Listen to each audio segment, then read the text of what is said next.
नमस्कार, मैं मंटून कुमार। चुनाव जैसे जैसे नज़दीक आते हैं, देश में एक आवाज़ अचानक तेज हो जाती है। हिंदू एकता का मंचों से, नेताओं के भाषणों में, पोस्टरों से, टीवी स्टूडियो में, यहाँ तक कि नेता झुग्गी झोपड़ियों में खाना खाने तक दिख जाते हैं। जाति के खिलाफ नेताओं के भावुक भाषण होते हैं। कहा जाता है कि हम सब एक हैं, लेकिन सवाल ये है कि ये एकता कितने दिन की होती है? वोट पड़ने तक की या इंसान बनने तक की? क्योंकि जैसे ही चुनाव खत्म हो जाते हैं, एकता चुपचाप गायब हो जाती है और जो बचता है वही हमारा रोज़मर्रा की हकीकत है, जहां जाति आज भी तय करती है कि आपकी इज्जत क्या होगी, आपका भविष्य क्या होगा, और कई मामलों में ये भी कि आप जिंदा रह पाएंगे या नहीं। अगर आपको ये लगता है कि ये बातें भावनात्मक है, तो चलिए आंकड़ों को देख लीजिए। आंकड़ों पर गौर कीजिएगा तो आपको सब कुछ स्पष्ट दिख जाएगा। विश्वविद्यालय अनुदान आयोग के मुताबिक 2019 से 20 में देश के विश्वविद्यालयों में जातिगत भेदभाव की 73 शिकायतें दर्ज हुई थी। 2020-21 में ये संख्या बढ़कर 82 हुई।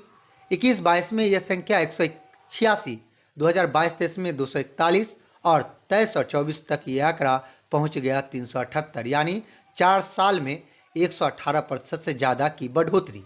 अब ये डाटा अपने आप में बहुत कुछ कहता है, लेकिन इससे भी ज़्यादा अहम बात वो है जो नहीं कहता है, क्योंकि ये आंकड़े तब सामने आए जब सुप्रीम कोर्ट ने 2025 में दखल दिया। तो सवाल उठता है, अगर अदालत न कहती तो क्या हमें यह भी पता चलता?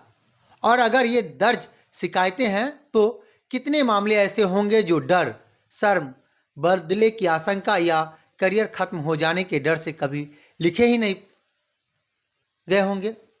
हम कुछ नाम जानते हैं। रोहित वेमुला, हैदराबाद विश्वविद्यालय, 2016। एक छात्र जिसने सिस्टम से सवाल पूछे और जवाब में उसे बहिष्कार मिला। पायल तर्वी, मेडिकल की छात्रा, जहां योग्यता से ज़्यादा उसकी जाति देखी गई।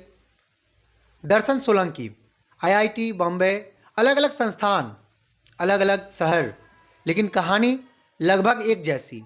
सामाजिक अपमान, संस्थागत उदासीनता और फिर एक लंबी चुप्पी। और ये चुप्पी सिर्फ प्रशासन की नहीं होती है, मीडिया की भी होती है, क्योंकि कैंपस के भीतर का जातिगत अन्याय अक्सर ब्रेकिंग न्यूज़ नहीं बन पाता है, वो टीआरपी नहीं लगता, लेकिन बाहरी दुश्मन, सांप्रदायिक डर और भावनात्मक उन्माद, वो सब आसानी से सुर्खियां बन जाते हैं। नतीजा ये होता है कि समाज के भीतर का अन्याय दबा दिया जाता है और हमें बताया जाता है कि असली खतरा कहीं और है।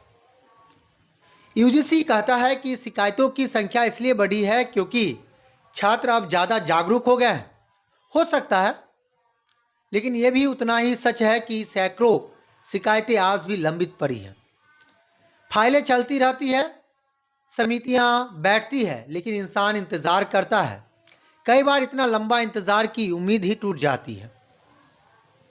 हाल ही में यूजीसी ने 2026 के नए नियम अधिसूचित किए हैं, जिसमें समान अवसर हेल्पलाइन, समता समितियां, राष्ट्रीय स्तर पर निगरानी, यहाँ तक कहा गया है कि नियम न मानने वाले संस्थानों की जो फंडिंग रोकी जा सकती है, जो योजनाएं हैं वो रोकी जा सकती है, उनकी मान्यताएं भी रद्द हो सकती है।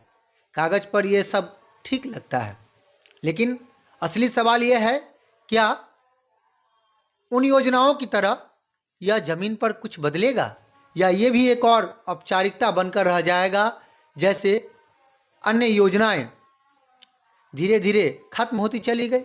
क्योंकि बात सिर्फ जातिगत भेदभाव की नहीं है, बात उन संस्थानों की है, बात उन संस्थानों की नैतिक जिम्मेदारी की है जिन्हें सबसे सुरक्षित जगह होना चाहिए था। अगर विश्वविद्यालय, जहां सोच, सवाल और सहमति को जगह मिलनी चाहिए, वही छात्र असुरक्षित है, तो फिर न्याय की उम्मीद हम कहां से करें? और जब अगली बार किसी चुनावी मंच से एकता का नारा सुने तो खुद से एक सवाल जरूर पूछिएगा। खैर, आप युवा या मेरे जैसे युवा ये सवाल करना बंद कर दिए हैं। ये एकता किसके लिए है और कितने दिनों तक चलता है और कितनी देरी तक चलता है। हालांकि यूजीसी को लेकर कुछ विरोध भी देखने को मिल रहे हैं, लेकिन जो नियम लाए गए हैं शायद उस नियम की ज़रूरत कितनी थी ये आंकड़े भी बता रहे हैं। हालांकि सवाल तो करिए, सवाल आपको एक सुरक्षित और एक जागरूक नागरिक बनाता है और इस जागरूक नागरिक के तहत हमारा लोकतंत्र भी मजबूत रहता है। बहुत बहुत धन्यवाद।